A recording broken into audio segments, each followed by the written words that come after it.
You know, I've covered a lot of disturbing cases over the years, but there's something about Ed Gein that still keeps me up at night. Maybe it's because his story starts so ordinary. A quiet farm boy in Wisconsin, the kind of place where nothing bad is supposed to happen. Picture this: November 16th, 1957, Plainfield, Wisconsin. And, we're talking about a town with barely 600 people.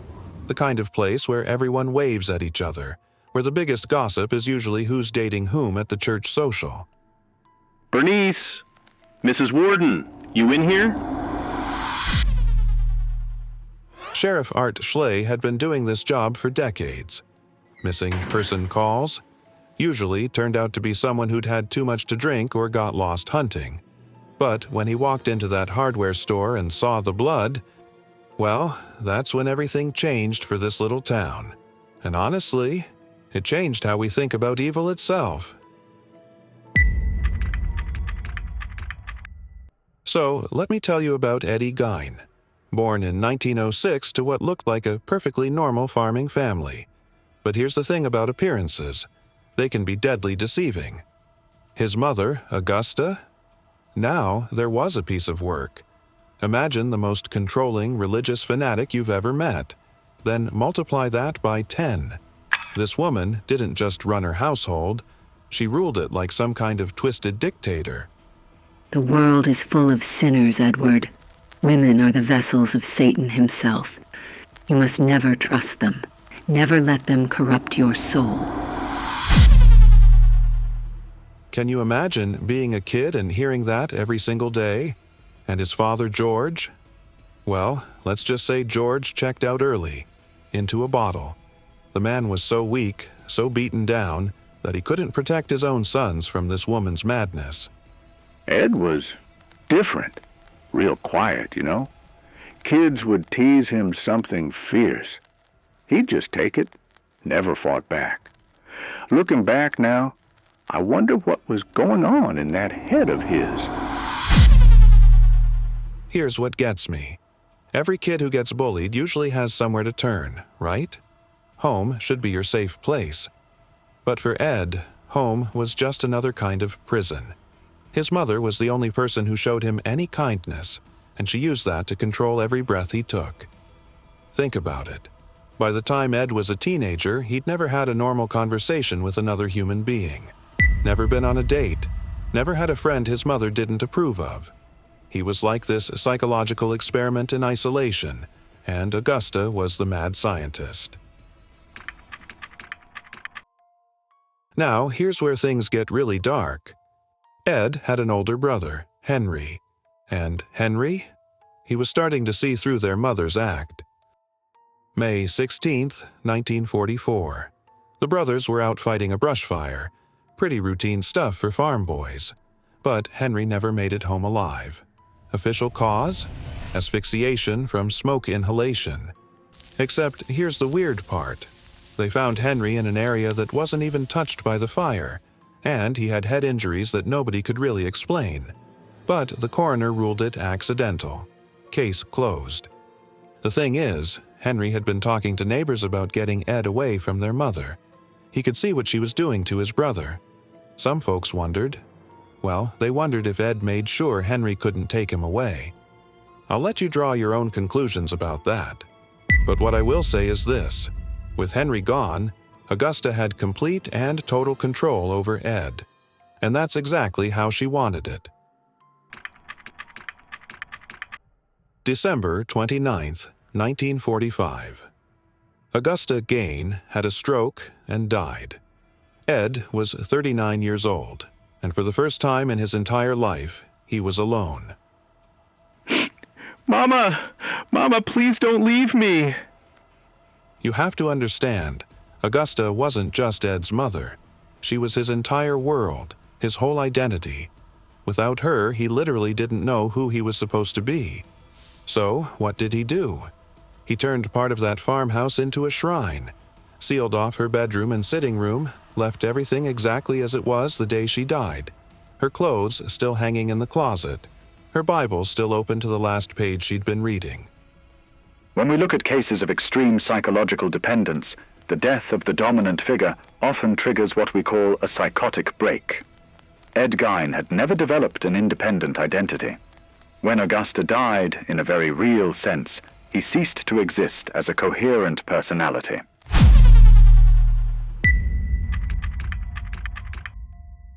And that's when Ed started spending his evenings with the local newspaper, reading the obituaries like other people read the sports page. He was looking for something. Or, should I say, someone. What he was looking for were recently dead women who reminded him of his mother, and what he planned to do with them. Well, that's where this story takes a turn that'll make your skin crawl. Okay, so this is where I need to warn you. What I'm about to tell you is going to be hard to hear. Between 1947 and 1954, Ed Gein became a regular nighttime visitor to 3 local cemeteries. Picture this. It's 2 a.m., pitch black, and there's Ed with a shovel and a flashlight digging up graves. But this wasn't some random act of vandalism. No, Ed had a system. He'd read the obituaries, pick out women who'd recently died, middle-aged women who looked like his mother, and then he'd pay them a visit. Gein would typically dig down to the coffin, pry it open, and remove specific body parts. He was particularly interested in the skin, skulls, and certain organs. This wasn't random desecration. It was purposeful harvesting. Harvesting? That's exactly what it was. Because back at the farmhouse, Ed was getting creative. And I use that word very loosely here. He made lampshades from human faces, bowls from skulls. He upholstered chairs with human skin. Can you imagine sitting in your living room, reading by lamplight, and not realizing what you're looking at? I'd been a police officer for 20 years, thought I'd seen everything. But when we walked into that house, God help me, I still have nightmares. But the worst part, and trust me, I hate even talking about this, was what investigators called Ed's woman suit. He'd sewn together female body parts to create this outfit that he could wear to literally become his mother. Now, I know what you're thinking. This sounds like something out of a horror movie, right? But here's the terrifying truth. This was real. And to understand why Ed did these things, we need to get inside his head, as disturbing as that is. Gein wasn't motivated by sexual sadism like many serial killers. His crimes were rooted in identity confusion and a desperate attempt to merge with his mother's identity. The woman suit represented his ultimate fantasy, to literally become Augusta Gein. Think about it this way. Ed had spent 39 years being told that his mother was perfect, that she was the only pure thing in a corrupt world. When she died, he couldn't accept that she was really gone. So, in his twisted mind, he figured out how to bring her back, by becoming her. The neighbors sometimes saw lights moving through the Gein farmhouse late at night. They'd hear what sounded like a woman singing hymns. They thought it was Augusta's ghost. In a way, I guess it was. Sometimes, late at night, I'd see this figure in white moving past the windows over there. Looked like a woman in a dress. We all thought it was Augusta's ghost. For 7 years, this went on. 7 years of Ed living this double life. Quiet farmer by day, grave robber, and whatever you'd call this, by night. But here's the thing about psychological obsessions. They grow. They demand more. By the mid-1950s, digging up decomposed bodies wasn't enough anymore. Ed needed something fresher, something more alive. December 8, 1954, was a cold, snowy day in Pine Grove. Mary Hogan was running her tavern like she had for years. She was 51, tough as nails, the kind of woman who could handle the rowdy loggers and farmers who drank there. Ed, what brings you out in this weather? Just wanted to see you, Mary. You remind me of someone. Mary reminded him of his mother. Same build, same age, same no-nonsense attitude. And that's when Ed crossed a line he could never uncross. They found pools of blood on Mary's tavern floor, but no body. For 3 years, people wondered what happened to Mary Hogan. Well, they were about to find out. Ed took Mary home and added her to his collection. Her head was carefully preserved, treated like some kind of religious relic, because in Ed's mind, that's exactly what it was. For the next 3 years, Ed continued his activities, perfecting his techniques, expanding his collection, living in his own private world of horror. But it wasn't enough. It was never going to be enough. And then came November 16th, 1957, the day that would expose Ed Gein's secret world to everyone. Bernice Worden was everybody's idea of the perfect small-town businesswoman. 58 years old, widowed, ran the hardware store with the kind of efficiency that kept farmers coming back for decades. But lately, she'd been uncomfortable. There was this customer, Ed Gein, who'd been coming around more often, and something about him just felt wrong. Ma had mentioned that Gein fellow had been coming around more often. Said he made her nervous the way he'd stare at her. She was thinking about banning him from the store. If only she had. If only she'd trusted that instinct. Because on November 16th, when her helper called in sick and she was alone in the store, Ed came calling one last time. I need antifreeze, Mrs. Worden, for my truck. It's right there on the shelf, Ed. Help yourself. Here's what Ed told police later. As Bernice turned to ring up the sale, something just snapped. He grabbed a .22 rifle from the store display and shot her in the head. Just like that. 43 years of being the quiet, harmless farmer, and in one moment, it was over. When Frank Worden came back from his hunting trip that afternoon, he knew immediately something was wrong. His mother's glasses were on the floor, there was blood, and a trail leading out the back door. Check Ed Gein's place. He was supposed to come by today for antifreeze, and that sick bastard has been bothering my mother for months. Frank Worden just saved the police a lot of detective work, because he was absolutely right. Sheriff Art Schley and his deputies drove out to the Gein farm as the sun was setting. Now, I've been to this area. It's isolated, surrounded by thick woods, the kind of place where you could scream and nobody would hear you for miles. The main house looked abandoned, but there was a light on in a small shed out back. Just a little outbuilding that probably used to store farm equipment. Nothing special. Nothing that would make you think twice about it. I've been in law enforcement for 30 years. I thought I was prepared for anything. But when I opened that shed door and shined my flashlight inside, Jesus Christ Almighty. What Sheriff Schley saw hanging from those rafters was Bernice Worden's headless body, gutted and dressed like a deer carcass. Her head was in a burlap sack nearby, along with her heart in a plastic bag. And that was just the beginning, because when they went into the main house, well, that's when they discovered Ed Gein's real hobby. Every room held something worse than the last. Skulls used as bowls, chairs upholstered with human skin, a shoebox full of noses, and that suit. That terrible suit made of women's torsos and breasts. I'm going to read you the official evidence list, and I apologize in advance, but you need to understand the scope of what they found. 10 female skulls with the tops sawed off, bowls made from human skulls, 9 death masks, a belt made of female nipples, skulls on his bedposts, a pair of lips on a window shade drawstring, fingernails, a lampshade made of a human face.